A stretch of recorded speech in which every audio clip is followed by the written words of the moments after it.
Nous avons invité des entreprises qui sont à la recherche d'alternants et qui vont pouvoir en fait recruter en direct leurs alternants. Donc, comme vous le voyez ici, c'est organisé par pôle, par domaine d'activité. Alors il y a 10 entreprises présentes dans différents secteurs d'activité. Parce que nous, c'est vraiment industrie, donc industrie c'est très large, hein, ça comprend la métallurgie, l'informatique, voilà. Ils recrutent, les entreprises ont énormément de besoins et les jeunes ne vont pas aller forcément vers ce secteur-là.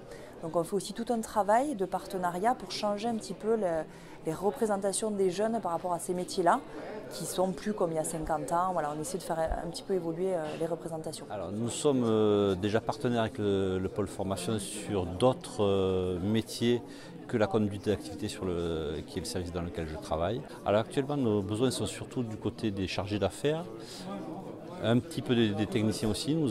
Ça fait plusieurs années d'affilée que nous embauchons, nous avons d'abord des alternants que nous embauchons par la suite.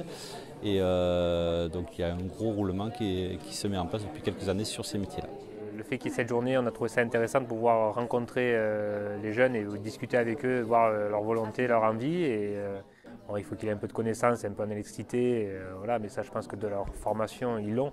Nous on est là aussi pour leur apprendre, hein. C'est le but, hein. C'est des jeunes donc, qui sont là pour venir en entreprise pour apprendre, nous on est là pour leur apprendre. Si la personne est motivée, ça peut que bien se passer. L'objectif aujourd'hui, c'est de pouvoir trouver un alternant au sein d'Enedis pour préparer un BTS électrotechnique. Enedis travaille aussi avec le CFAI pour des profils de type titre, des bacs pro, les BTS bien sûr, et puis voir les licences. Comme les entreprises, elles recherchent souvent de l'expérience en plus des diplômes. Et l'alternance, ça permet d'avoir d'un côté le diplôme et de l'autre d'avoir l'expérience qui va avec. Je connais des gens qui ont fait la fac et qui ont ensuite fait des formations en alternance parce que c'est le côté pratique qui est intéressant aussi. Ça nous fait rentrer dans la vie active tranquillement en fait, en douceur. On n'a pas tout de suite besoin d'y aller tous les jours. On a quand même une petite espèce de pont. Ce qui est bien, c'est que dès qu'on commence un petit peu à s'ennuyer en alternance, enfin en entreprise, on peut aller à l'école. Dès que l'école commence à devenir un petit peu trop ennuyeuse, on retourne en entreprise et vice-versa, quoi.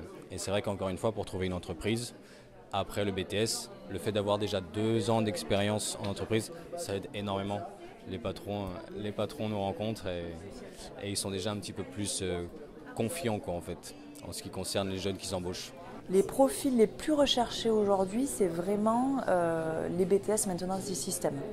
Aujourd'hui, on a peut-être plus d'entreprises qui recherchent et pas assez de candidats. L'offre est supérieure à la demande. On a 320 promesses d'embauche pour la rentrée 2018 et chaque année, on a à peu près 500 alternants.